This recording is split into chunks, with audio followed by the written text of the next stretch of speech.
Un saludo muy cordial a todos. Bienvenidos a esta nueva cátedra en vivo, que es la última de esta serie sobre si vale o no vale la pena casarse. La respuesta, como saben, es afirmativa y hoy intentaré explicar el porqué de esa convicción mía.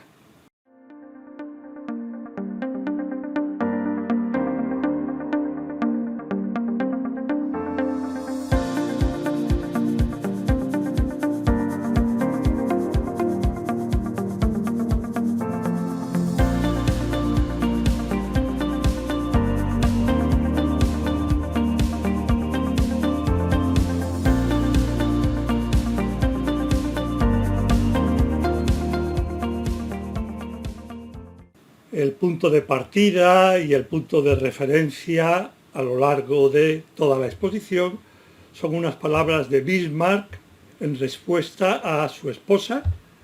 Esta le había escrito: «Me olvidarás a mí, que soy una provincianita entre tus princesas y tus embajadoras». Y Bismarck, con una profundidad tremenda, le responde: «Pero olvidas que te he desposado, que me casé contigo para amarte». No es la respuesta habitual. Cuando preguntamos a alguien por qué se ha casado con otra persona, a los pocos meses o después de años, lo más habitual es que nos respondan porque la quería. El planteamiento es: te quiero tanto, nos queremos tanto, y porque te quiero, porque nos queremos, vamos a casarnos. Eso es lo que habitualmente se hace y lleva consigo algo que apuntaré, y es que una vez que uno llega a la boda parece como si ya pudiera despreocuparse del amor y no hubiera que seguirlo alimentando. Bismarck tiene la idea opuesta, en la que el amor se advierte como una tarea que hay que construir día a día y que tiene un inicio fundamental en la boda. Su planteamiento es más bien: porque quiero quererte en serio, porque quiero quererte más y más, para poder quererte voy a casarme contigo, y una vez que nos hayamos casado es cuando realmente, para ti y para mí, comenzará la posibilidad de querernos cada día más, y además de querernos a un nivel, como hemos comentado otras veces, distinto y mucho más elevado que el que tendríamos antes o al margen de el matrimonio de la boda. Fíjense que en el primer planteamiento hay como una línea recta del amor que experimento en el noviazgo, antes y durante el noviazgo, hasta la boda, y parece que en la boda se culmina el proceso. En el caso de Bismarck, yo diría, antes de la boda hay un amor que más bien podríamos calificar como cariño, atracción. Llega el momento de casarse y entonces es cuando uno descubre la necesidad y la posibilidad de empezar a querer de una manera muy distinta y muy superior. Los que llevamos muchos años casados, gracias a Dios, somos bastante conscientes de que seguimos cada día aprendiendo a amar más y mejor, y que tenemos todavía mucho camino por delante, y que si no nos hubiéramos empeñado en alimentar cada día del matrimonio el amor recíproco, con la ilusión de terminar el día más enamorados de nuestro cónyuge, es muy difícil que nuestro matrimonio hubiera durado, que hubiera sido el origen de nuestra felicidad. Bismarck parece dar a entender que sin casarse no es posible amar en serio, o no es posible amar sin más, o que no es posible al menos con un amor conyugal sexual, que es el amor propio del matrimonio. Esa posibilidad que parece que plantea Bismarck es la que vamos a intentar resolver a lo largo de estos minutos.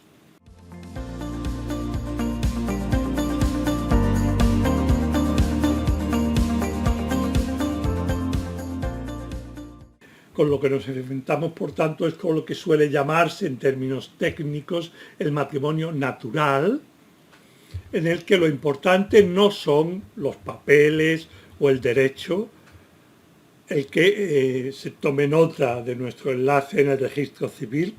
Eso es irrelevante en sí, realmente, no es lo importante ni mucho menos.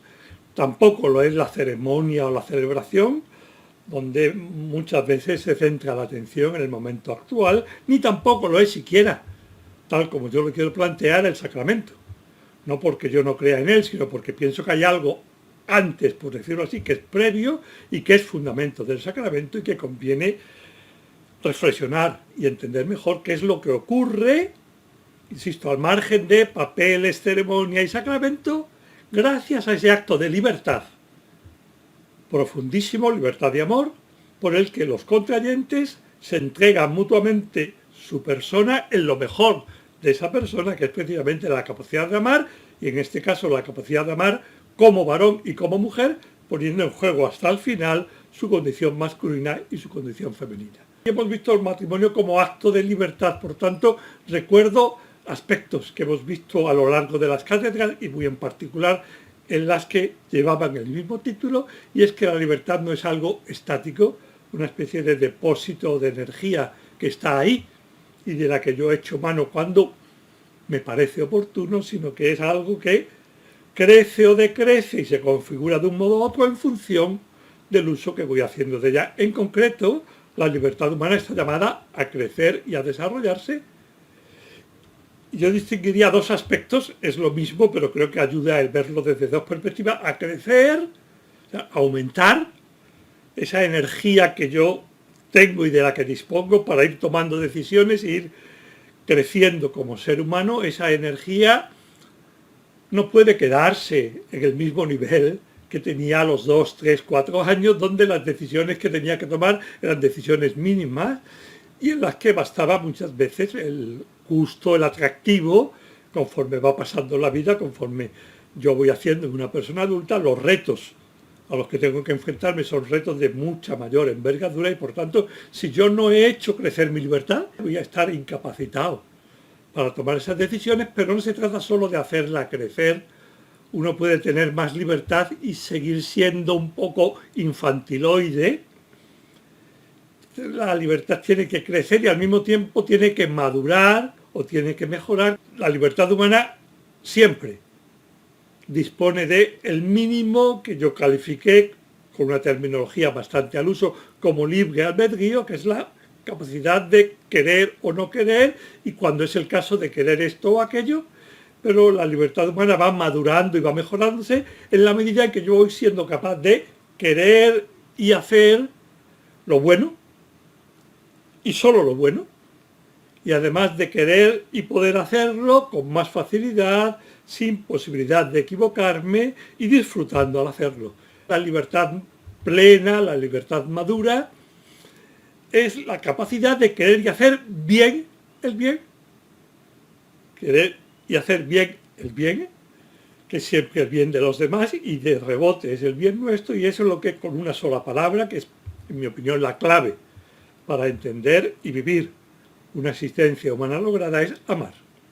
En última instancia, la libertad se identifica con la capacidad de amar. Conforme la libertad crece y madura, uno es más capaz de amar y de amar bien, si no, no sería propiamente amar. Por eso puede afirmarse que la libertad plena es la de la persona que todo lo hace por amor. Lo que hasta ahora hemos visto de la libertad se puede resumir en otra única idea, que es correspondiente a las anteriores, que es la responsabilidad. Nuestra libertad es responsable constitutivamente. No es que la responsabilidad se nos añada como algo externo a nuestra actuación libre, de modo que podamos ser libres y no responsables. Eso uno puede pensarlo, pero no es posible, porque es nuestro propio ser el que responde a nuestras acciones, en particular a las acciones libres, y nos lleva, si nos centramos en el crecimiento, en el desarrollo de la libertad, la respuesta de mi ser inevitable. Es que yo voy siendo, y esto lo subrayo mucho, voy siendo mejor persona. En la misma medida en que voy siendo más capaz de actuar con libertad y por tanto más libre, voy siendo mejor persona, las dos cosas van unidas, y voy siendo también más capaz de llevar una vida buena, que es como lo decían los clásicos, como lo decía Aristóteles, o de amar, que es como lo suelo traducir yo, a ese elemento que perfecciona mi libertad y mi persona, que me hace ser mejor y que me permite un mejor desarrollo de mi libertad y un mayor crecimiento como persona, es a lo que los griegos llamaban arete, y nosotros solemos traducirlo por virtud, en el sentido más propio de esta palabra, que, insisto, es una mejora de nuestra persona que nos hace más capaces de obrar bien.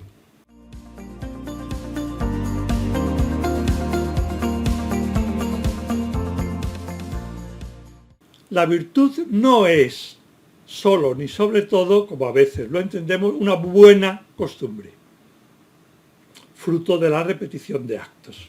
Esta es la manera más habitual de referirse a la virtud, como un hábito, pero entendiendo hábito no como yo lo intento subrayar, como ese perfeccionamiento de mi ser que me hace mejor y por tanto más capaz de hablar, sino como una costumbre resultado de repetir una y otra vez los mismos actos, actos que serían en este caso positivos si estamos hablando de virtud. Eso es solo una parte de la verdad y no es la parte más interesante. La arete o la virtud es un enriquecimiento, un robustecimiento que me hace más fuerte, más vigoroso de mi propio ser, gracias al cual cada virtud en un determinado ámbito y el conjunto de todas ellas en el conjunto del despliegue de mi actividad, soy más libre. Conforme voy teniendo más virtudes o virtudes más asentadas o más desarrolladas, soy más libre. Las virtudes son los que me permiten e inclinan a amar más y mejor y a disfrutar al hacerlo. El índice, el síntoma, la prueba de que soy una persona con virtudes es que disfruto al hacer lo bueno, al obrar bien, al amar si quiere, cuando antes de tener la virtud o cuando la tenía menos desarrollada me costaba y tenía que esforzarme, por lo tanto hay que desterrar una idea que solo es correcta en determinadas ocasiones, que es que una acción es mejor o más meritoria cuanto más me cuesta hacerla, ¿no? Más bien al contrario, a igualdad de situaciones y con respecto a la misma acción, el que más disfruta de hacerlo es el que tiene más mérito y el que actúa mejor precisamente porque ya tiene la virtud que le permite obrar con pocas posibilidades de equivocarse, sin necesidad de pensarlo demasiado, sintiéndose inclinado y sobre todo, repito, gozando al hacer el bien. Esta doctrina se encuentra ya prácticamente, como la he apuntado, en Aristóteles y sus contemporáneos, y es acogida en la tradición y llega más o menos hasta hoy con variaciones, algunas de las cuales vamos a ver, y que en el fondo las variaciones negativas son los que yo voy a intentar ir corrigiendo a lo largo de estos minutos para cuando hable de que en el momento de casarse lo que el acto de libertad recíproca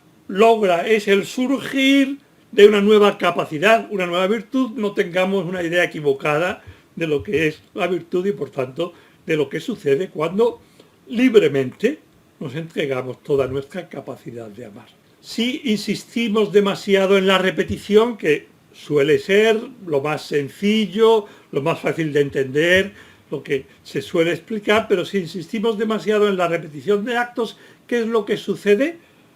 Desde el punto de vista negativo, porque es, como antes le decía, es algo parcial, que por tanto no da razón de todo el dinamismo y de toda la riqueza de la virtud, que se hacen homogéneos o iguales todos los actos. Se trataría de repetir una y otra vez lo mismo, cosa que no es verdad, que se pone el acento y se ensalza lo que sería la mecanización reiterativa, el hacer una y otra vez, que algo que no es atractivo por sí mismo.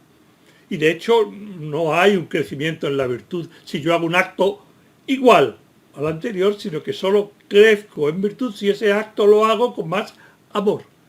Aunque materialmente sea el mismo, lo que cambia y lo que siempre tiene que cambiar, incluso cuando, insisto, materialmente desde el punto de vista del comportamiento sea el mismo acto, lo que siempre tiene que ser nuevo y mayor que el anterior tiene que ser el amor que pongo en ello, e impide ver que hay algunos actos dentro de ese conjunto gracias a los cuales adquiero o hago que surja y desarrollo e intensifico las virtudes. Hay algunos actos muy especiales, dentro de los cuales, de esos actos especiales, se encuentra precisamente el de casarse.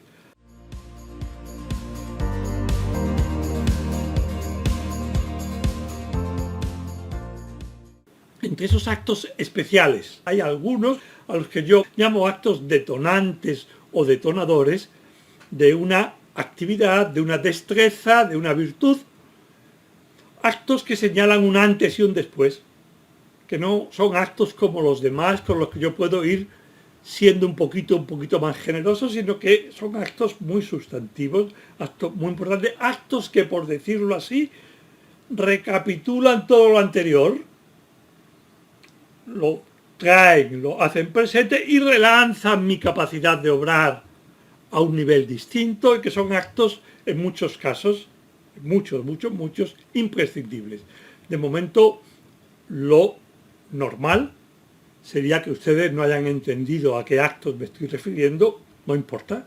En cierta manera he querido despertar su atención para ahora mencionar algunos de esos actos que en España al menos, y en otros países no lo sé, todos ellos se pueden recoger en una expresión que es lanzarse al ruedo. Una expresión que tiene su aplicación propia en el ámbito taurino, pero que, por extensión, incluso a los que no somos aficionados a los toros, como en mi caso, ya nos viene muchas veces a la mente y a la boca o a la pluma, que es lanzarse al ruedo. Porque si uno no se lanza al ruedo, en el ámbito de muchas actividades, el del toreo sería uno. Si uno se dedica a torear, como en el caso de los que están empezando a hacerlo, no con un toro de verdad, sino con un artilugio con 2 cuernos que va guiado por otra persona, a uno le falta la seriedad, puede adiestrarse y puede aprender buenas artes, pero hay un momento en el que aquello no es suficiente, donde uno tiene que lanzarse al ruedo con un toro real, y ese momento es fundamental. Y si eso no se lleva a cabo, hay otros muchos ejemplos dentro de actividades que hoy están más o menos en boga, lanzarse al agua, pues bien sea para un salto desde un trampolín de 12, 14, 15 metros, bien sea desde una acantilado, bien sea para nadar simplemente, lanzarse en caída libre. O sea, uno puede y tiene que, son actos que uno tiene que lanzarse a, precisamente cuando tiene la preparación ya suficiente. Se trata de asumir, por decirlo así, un riesgo controlado.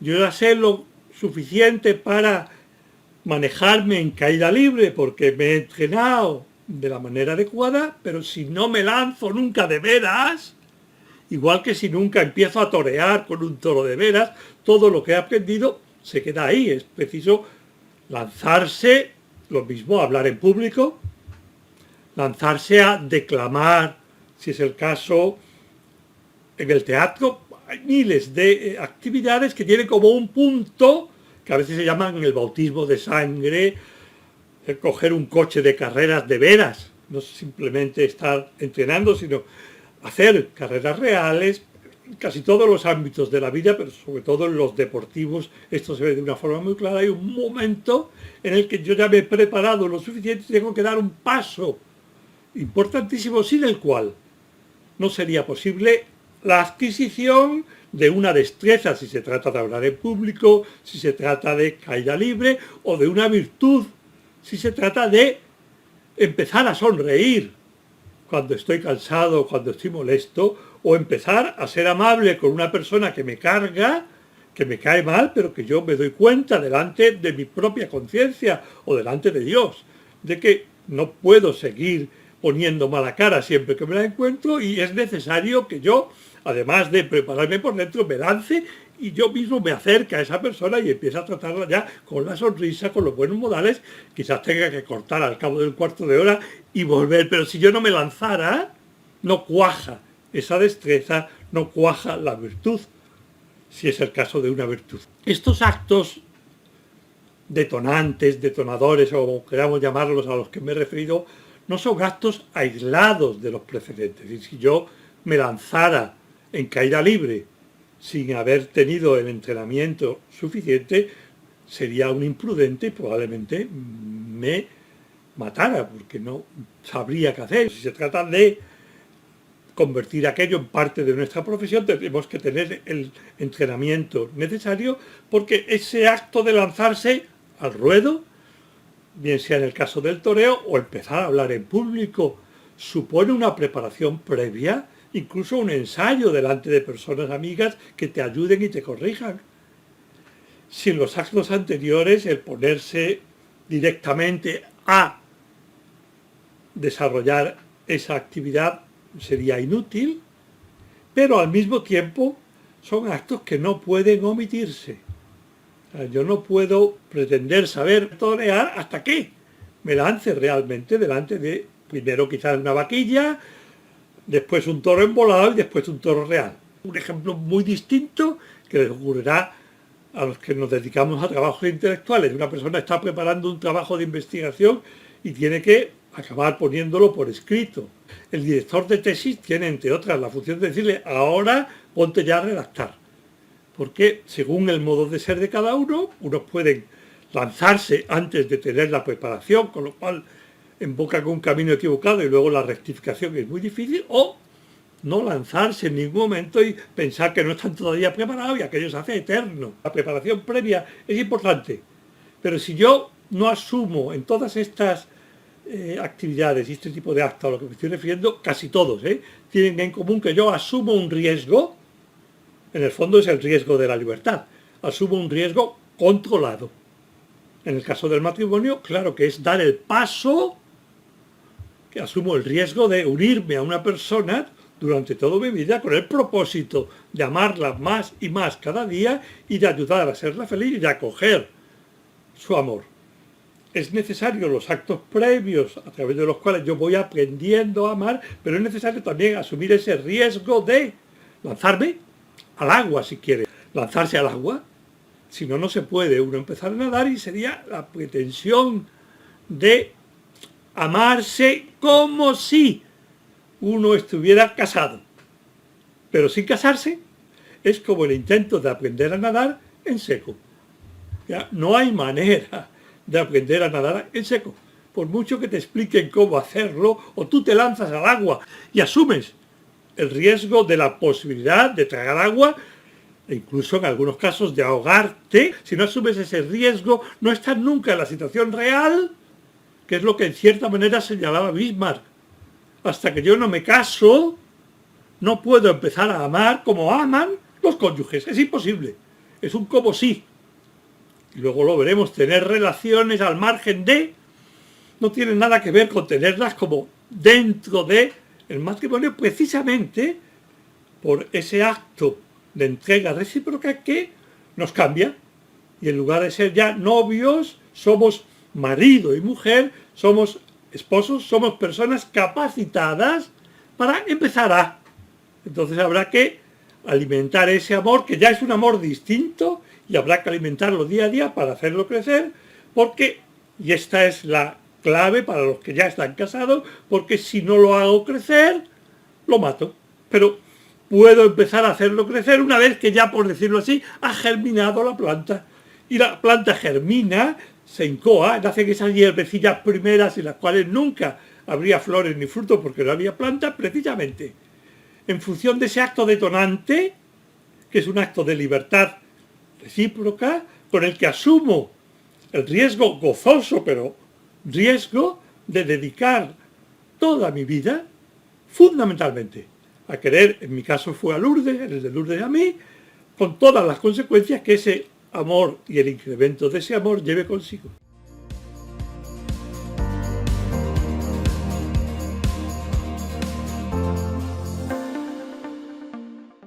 Una vez que están apuntados los dos temas, entramos a la tercera y última parte, que sería la génesis, es decir, cómo surgen y se desarrollan las virtudes.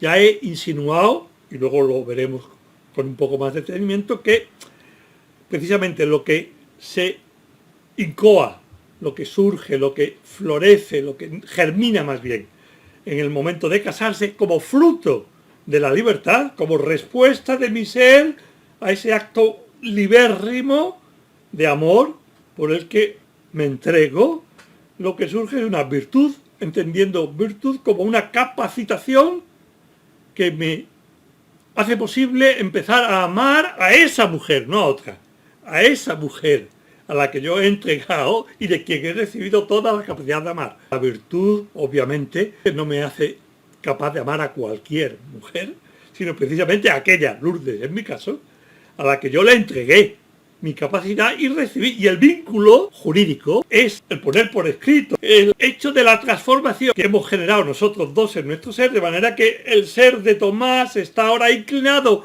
hacia el amor a Lourdes y el de Lourdes está inclinado hacia el amor a Tomás. Eso es algo nuevo que se da en nosotros y el juez o quien sea el funcionario simplemente toma nota. Somos nosotros los que nos hemos transformado al casarnos. La virtud es precisamente esa transformación, esa mejora en mi ser, porque abre un ámbito de amor, en este caso, que estaba cerrado si no se hubiera puesto por obra ese acto. Normalmente, cuando se habla de la génesis de la virtud, es decir, del nacer y del desarrollarse de las virtudes, se insiste, como antes les decía, en la repetición de actos. Ese es un único elemento y no el más importante. Hay tres elementos que son capitales en el surgir, estoy hablando de incoarse, germinar, y en el desarrollo, intensificación, maduración, perfeccionamiento de cualquier virtud. Uno ciertamente son los actos y la repetición de actos de esa virtud, de generosidad, si es el caso. Otro es la envergadura de los actos. No es lo mismo prestar un lapicero que dar tu tiempo a un amigo cuando estás muy ocupado. Quizás el tiempo es el bien más escaso en nuestra sociedad, curiosamente, porque la técnica tendría que dejarnos tiempo para dedicarlo a lo importante y sin embargo absorbe también nuestro tiempo. Pero cuando yo recibo la llamada telefónica de un amigo que me dice: Tomás, quiero hablar contigo, y yo por el modo como me lo dice entiendo que tiene necesidad de hablar conmigo. Podríamos vernos esta tarde, por la manera de decirme, yo sé que tengo que prescindir de lo que esta tarde tuviera que hacer, a no ser que sea absolutamente imprescindible, y prever que a lo mejor me tengo que quedar de madrugada a recuperar el tiempo que yo voy a dedicar a mi amigo, porque yo voy a ir a ver a mi amigo diciendo en casa: hoy no sé a qué hora voy a volver. Depende de lo que necesite mi amigo. Si mi amigo necesita 6 horas, yo voy a dedicarle 6 horas. Esa generosidad con el tiempo, que es como muy propio de nuestra persona, es un acto de una envergadura muy distinta a lo que puede ser dar dinero, a lo que puede ser dar la ropa que nos sobra, o sus hijos, los dulces que ustedes les compran y que ellos los llevan. Y, bueno, algo es, pero es muy poco.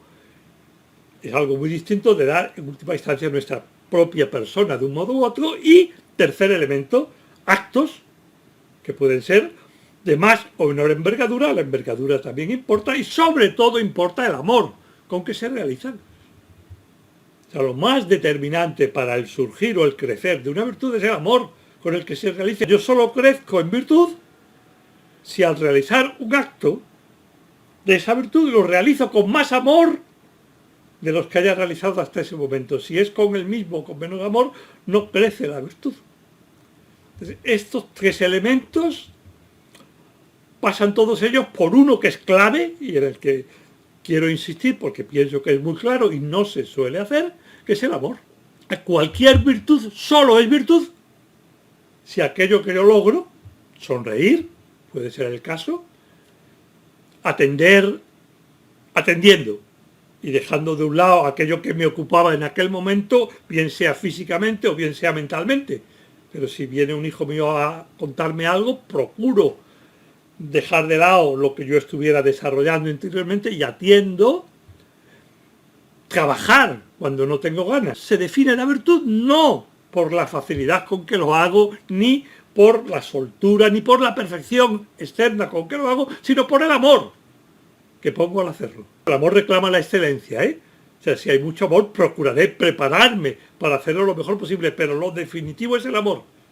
Y si no ayuda a amar más y mejor, yo puedo adquirir la rutina, en el sentido negativo, no el ritual, que es algo muy positivo, sino la rutina de la mera repetición que no señala nada. El ritual es algo maravilloso, que es un poco lo que el Principito, el zorro, le explica al Principito.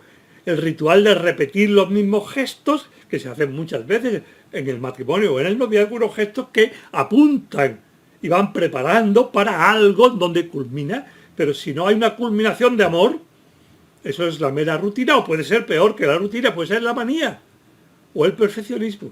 Casi todos los que por naturaleza tendemos a ser ordenados, e incluso los que no, pero lo han oído, tienden a decir que el orden es una virtud. Y yo diría, cuidado, cuidado, cuidado.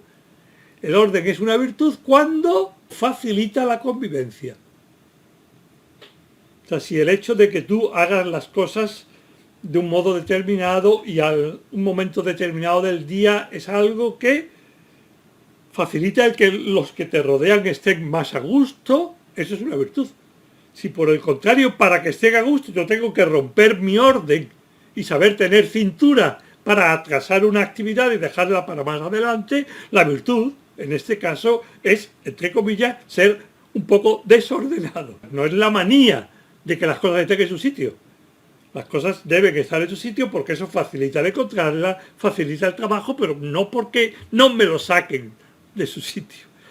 Otro ejemplo muy claro y que hace un enorme daño en el matrimonio es el engaño con el trabajo. ¿Quién tiene la virtud de la laboriosidad? Hago la pregunta para que piensen conmigo y yo doy 3 respuestas. Primera, el que trabaja mucho, no necesariamente. El que trabaja poco, probablemente no.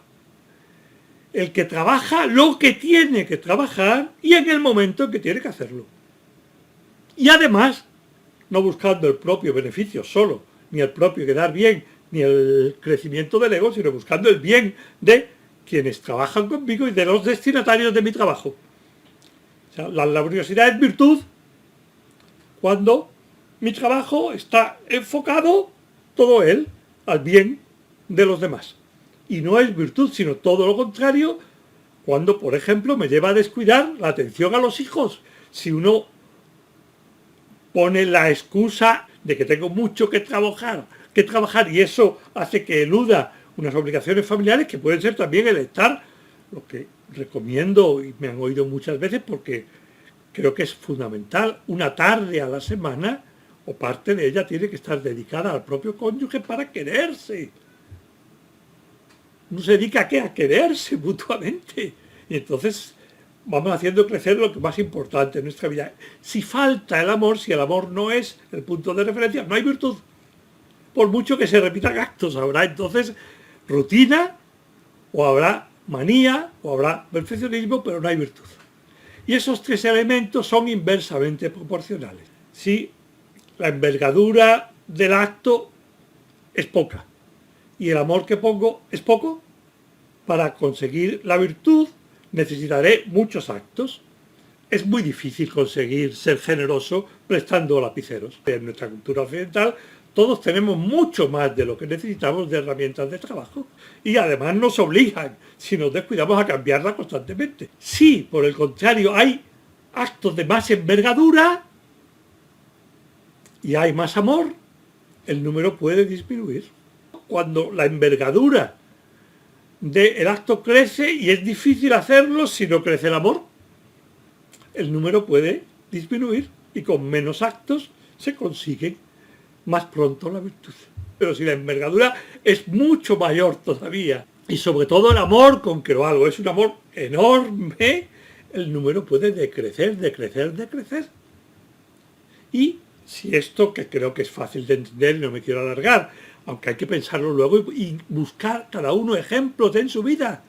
O sea, ese día, por ejemplo, en que nos decidimos ya de una vez a hacer caso omiso de un modo de ser de nuestro esposo o de nuestra esposa, que es algo que es un modo distinto al nuestro y que hasta ese momento lo habíamos enfilado y no parábamos de protestar y nos dimos cuenta de decir, ya está bien, no tiene ningún deber de cuidar aquello que simplemente de manera distinta, de actuar obedecido por amor a no hacerle más caso y puedo ya durante el resto de mi vida convivir sin ningún problema como resultado de un único acto muy decisivo en el que he puesto mucho amor, también para darme cuenta de que era una manía mía. que quería en el fondo afirmar mi manera de ser, la de mi familia, la de mis papás. Y no tiene por qué Lourdes vivir del modo como yo había vivido.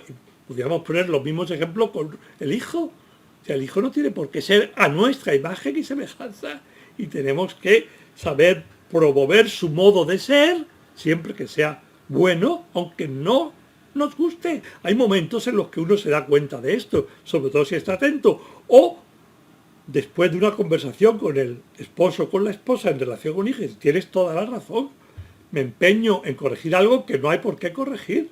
Lo que tengo que aprender yo a convivir y a disfrutar con ese rasgo de este hijo nuestro que no es el que yo inicialmente hubiera deseado, pero es el que él tiene y está muy bien que sea distinto a como yo soy y a como a mí me gustaría que él fuera. Cuando llegamos al límite, si lo que se pone en juego es algo muy, muy grande y se realiza con mucho, mucho amor, un único acto puede hacer surgir, despertar, germinar una nueva virtud, una nueva capacidad de amar en un ámbito determinado. Cada virtud tiene un ámbito. La laboriosidad es poder amar en el trabajo, y con el trabajo, y a través del trabajo. El orden es multifactorial. El orden fundamental es en los amores.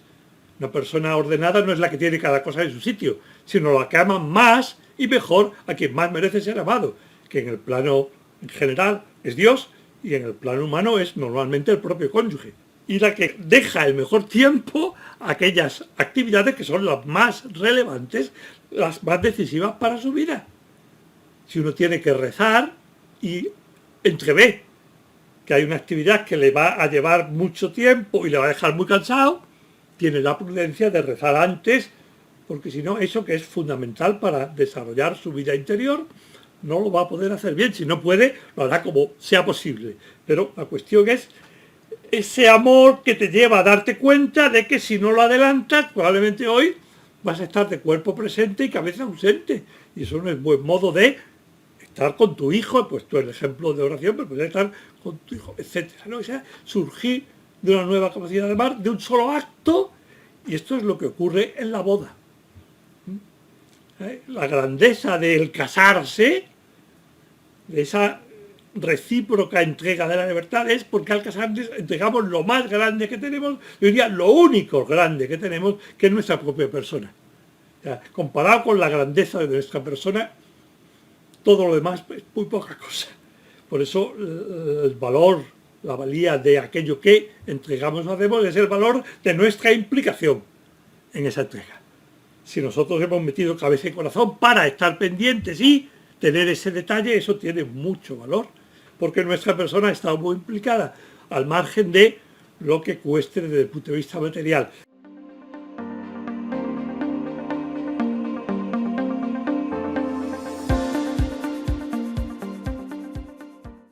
Al casarnos entregamos lo más grande que tenemos, que es nuestra propia persona, en lo más grande que ella a su vez tiene, que es la capacidad de amar, y lo hacemos también con el máximo amor. ¿Qué es lo más valioso?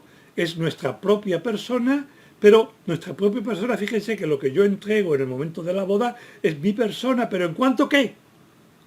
Es capaz de amar y sobre todo de ir amando más y más, porque lo que entrego no es solo el amor que ahora tengo, sino que precisamente me entrego para poder cada día aprender a amar más y más como varón, a esta, como este varón particular que soy, a esta mujer particular que es Lourdes. Eso es lo que yo entrego y recibo de ella, la recíproca. Es lo más grande que tenemos, nuestra propia persona en cuanto principio y término de amor, y al mismo tiempo lo entregamos de una manera plena. En el amor sexual conyugal se incluye lo que queda excluido. Y aquí estoy hablando en términos absolutos de amores humanos. Lo que queda excluido en cualquier otro tipo de amor. Es lo que diferencia al amor conyugal de cualquier otro tipo de amor, es que en el amor conyugal entrego hasta el final mi condición de varón con todo lo que ella implica a través del cuerpo. No solo entrego el cuerpo en cuanto destinado a la unión íntima y a la procreación, sino que entrego el cuerpo plenamente en cuanto sexuado, y esa entrega del cuerpo en cuanto sexuado es la culminación de la entrega de la persona, como varón o como mujer.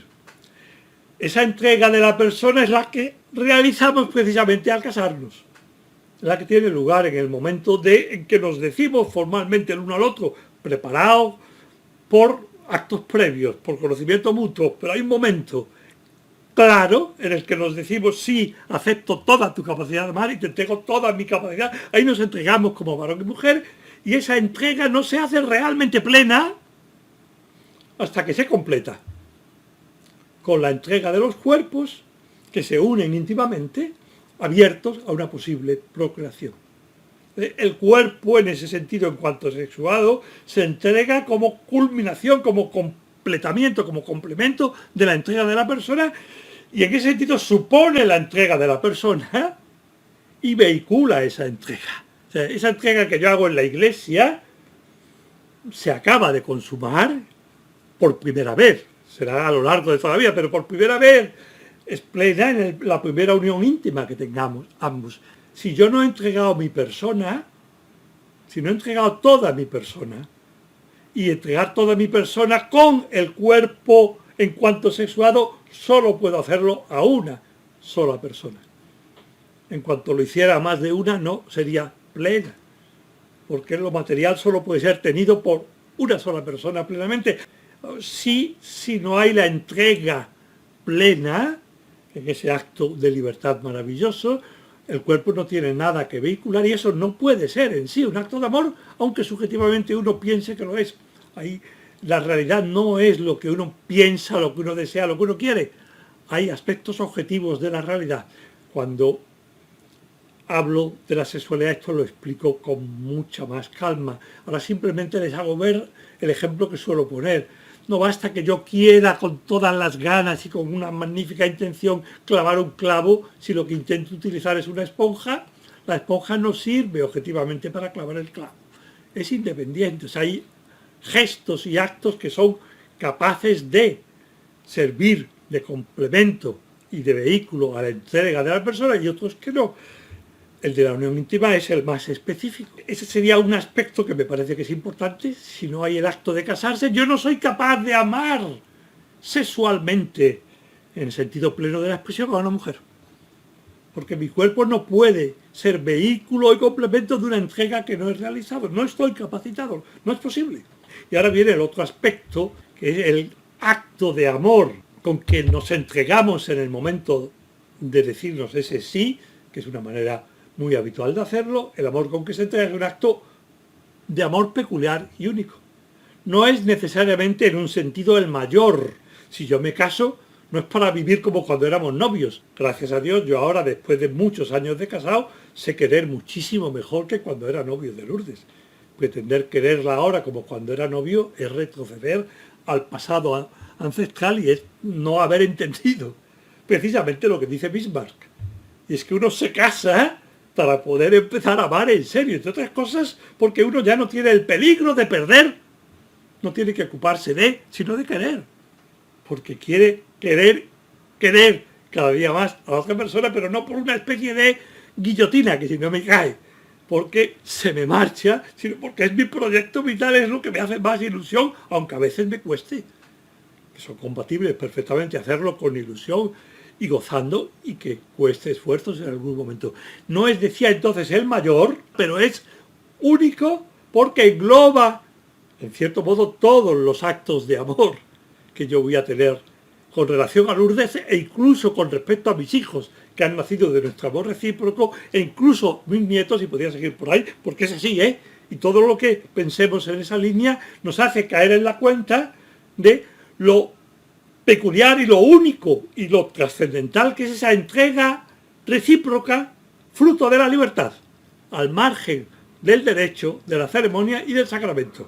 En el mismo acto entrego todo el amor futuro. Uno puede no ser consciente, pero es la intención de fondo.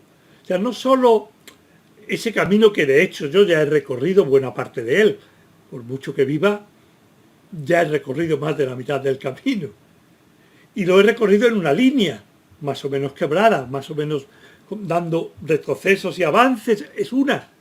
Pero cualquier otra que hubiera recorrido, el compromiso era que yo amaba a Lourdes, ocurriera lo que ocurriera. O sea, bien como ha ocurrido, gracias a Dios, que hemos podido tener un buen número de hijos, que nos quieren a los que queremos, que nos hemos entendido, que nos queremos lo suficiente para corregirnos si es oportuno, con mil cosas que han salido bien dentro de nuestros errores, pero que podían haber salido de otra manera. Cualquiera que hubiera sido el futuro, yo he anticipado los actos de amor necesarios y he dicho, sí, te voy a querer, ocurra lo que ocurra. Y en el mismo acto se encuentra también todo el amor pasado. Esto no es tan fácil de entender, por eso lo digo en segundo lugar. O sea, todo lo que hemos aprendido a amar también con nuestros errores. Unos errores que son redimidos mutuamente en ese sí recíproco. Por eso hace tanto daño a un matrimonio el caer al cónyuge a un error del pasado. Si en el momento que tú le dices sí, acoges a toda su persona con todo lo que haya hecho o dejado de hacer. Normalmente esa redención de los errores pasados la realizamos sin que nadie nos lo explique, contándonos nuestras vidas pasadas y contando cuando vamos teniendo ya más confianza, cuando vamos vislumbrando la posibilidad de que sea nuestro cónyuge de por vida, sentimos casi la necesidad interior de contar lo que hemos hecho mal en la línea del amor. Y normalmente hay un momento en que uno o la otra o los dos dicen, ya no me cuentes más. O sea, no hace falta, aunque tú sientas como la necesidad, porque quieres que las cosas estén claras, no quieres traicionarme, que luego surja algo que yo no te había contado antes, no hace falta, porque yo te voy a querer con independencia de lo que hayas sido o lo que seas, te quiero a ti. Y a ti quiere decir con todo tu pasado. Ese amor pasado que nos ofrecemos mutuamente y que se redime el uno al otro en ese sí, con el que confirmamos toda la persona, está también presente en el momento de casarse, hacemos acopio de ese amor y todo eso es lo que le entregamos a otra persona.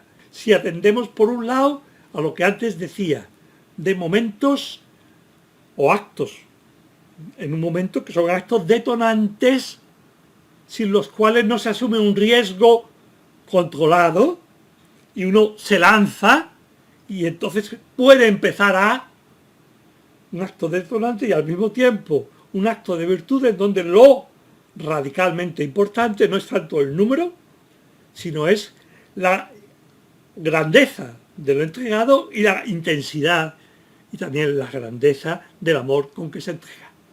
Eso permite entender en el plano natural, que es en el que me he movido, que si uno no se casa no puede amar como es necesario para un varón y una mujer. Cuando mis alumnos se casaban, o algunas veces decían, no nos vamos a casar, vamos a convivir, y a veces me decían, porque es que no nos vamos a casar porque lo importante es el amor. Claro, lo primero que yo hacía es confirmarle, pero con todas las venas de mi alma, que lo importante, claro, que era el amor. Y eso podía durar 3 o 4 conversaciones más en los que les daba toda la razón porque la tenían. O sea, si siempre es el amor lo realmente importante, en una relación que se instaura precisamente para amarse, claro que lo importante es el amor. Luego, si había confianza y tiempo suficiente, procuraba hacerle ver que sin casarse no era posible desarrollar el amor como era imprescindible para que esa relación de amor pudiera continuar y pudiera funcionar bien, como ellos lo dirían. ¿Por qué? Porque precisamente al casarse, y si uno no, es cuando se incoa o germina una nueva capacidad, una nueva fuerza que permite a quienes están casados comenzar. Luego hay mucho camino que recorrer, a quererse como varón y mujer a un nivel radicalmente distinto y muy superior al que podrían quererse al margen de la boda.